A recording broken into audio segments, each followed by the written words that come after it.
Salut pour tous et bienvenue dans le programme Planète Équitable avec Ed Zanetti.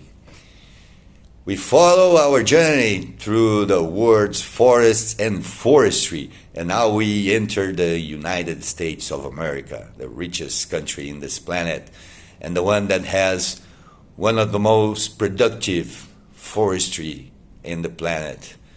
The forests in the United States, as the ones in Canada and Europe and Russia, are all native forests, and they use clear cuts, what we call in Brazilian Amazon deforestation, as a rule for harvesting the forest, and this is accounted for as a positive balance on terms of CO2 removals by all developed countries. So Russia, Canada, Europe, and the United States, they account for their deforestation as a positive balance to their greenhouse gas emissions due to the fact that the whole biomass that comes from this deforestation is used by society to produce construction materials, industrial wood, or energy wood.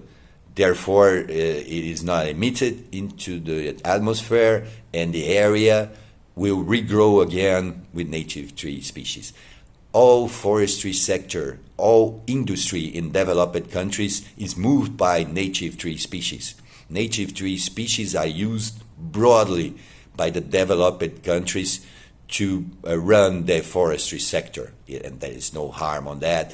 They use a lot of native species, and they do a lot of deforestation, and this is benefiting their societies. So, and another characteristic that differs the forest in the United States and the Brazilian Amazon is the advantage they take of their productivity. For example, in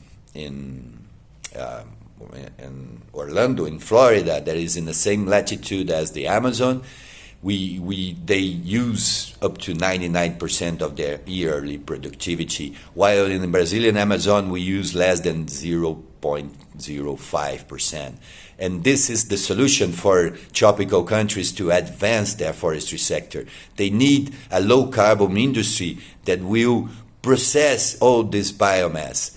That is the key for the sustainable development of tropical nations, to use more of their biomass. There is nothing wrong about clear cuts deforestation when you are using the biomass and letting the areas regrow again. And we will be talking a lot more about this in the next chapters.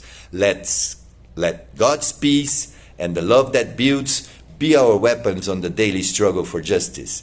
Ed Zanetti pour toutes mes amis in Kenya.